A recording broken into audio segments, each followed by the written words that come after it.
Selamat datang saudara-saudari. Hari yang mulia ini kita mau mendengar Wahyu dalam babak ke-20. Masa 1000 tahun. Ya.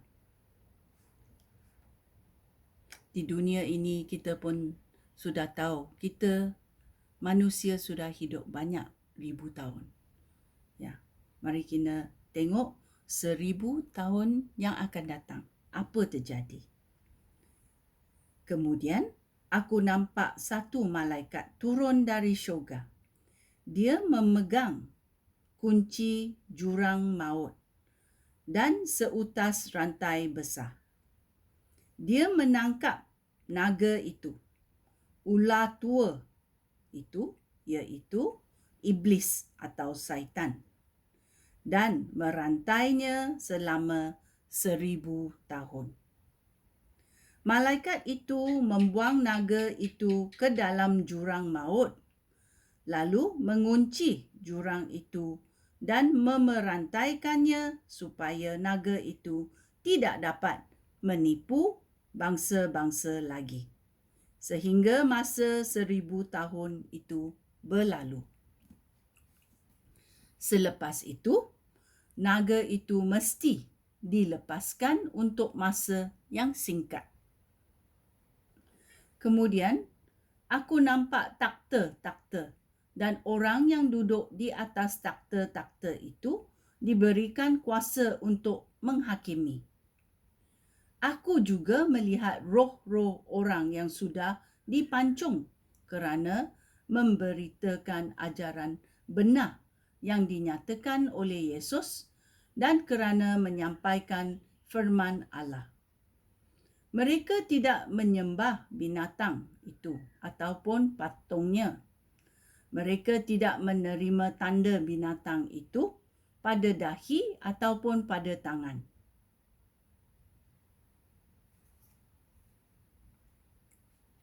Mereka hidup semula dan memerintah sebagai raja bersama-sama Kristus selama 1000 tahun. Tetapi orang mati lainnya tidak hidup semula sehingga masa 1000 tahun itu berlalu. Inilah tahap pertama orang mati dibangkitkan. Berbahagialah mereka yang dibangkitkan pada tahap pertama itu. Mereka milik Allah.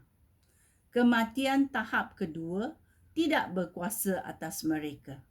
Mereka akan menjadi iman Allah dan imam Kristus. Mereka akan memerintah bersama-sama Dia selama 1000 tahun. Iblis dikalahkan.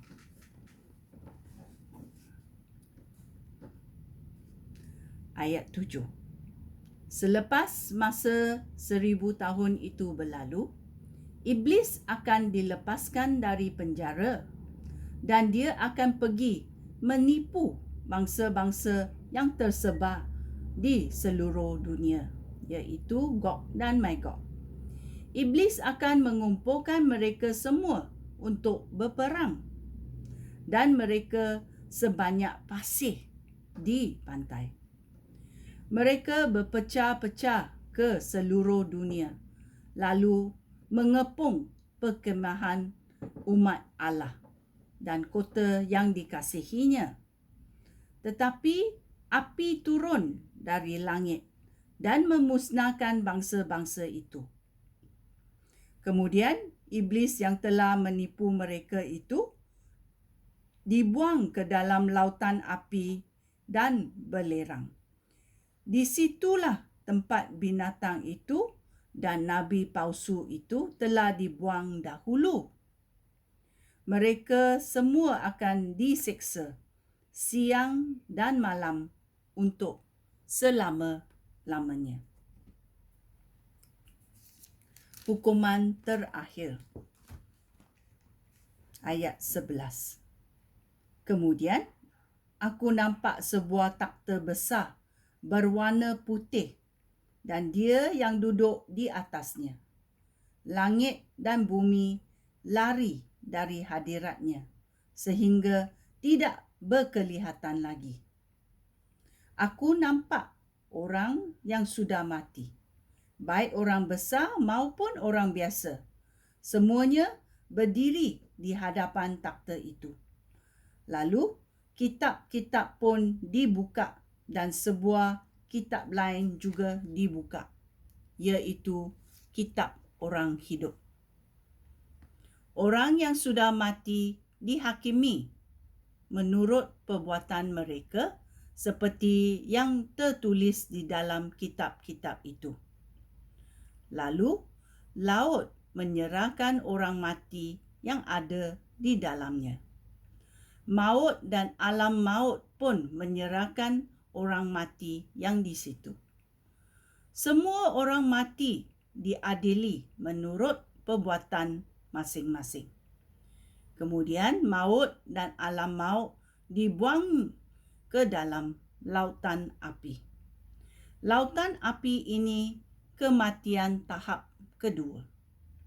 Sesiapa yang namanya tidak tertulis di dalam kitab orang hidup dibuang ke dalam lautan api. Ya, sungguh sedihnya. Ayat 15. Sesiapa yang namanya tidak tertulis di dalam kitab orang hidup dibuang ke dalam lautan api. Ya. Ini adalah Wahyu babak 20. Masa 1000 tahun apa yang akan berlaku. Kita tahu iblis dikalahkan dan kita tahu hukuman terakhir.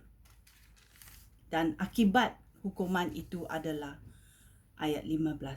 Sesiapa yang namanya tidak tertulis di dalam kitab orang hidup dibuang ke dalam lautan api.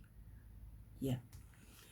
Kita mesti tahu Allah adalah Allah yang hidup. Bila kita percaya kepada penyelamatan Yesus Kristus, dia mati dan 3 hari kemudian dia dibangkitkan. Dia adalah Allah yang hidup.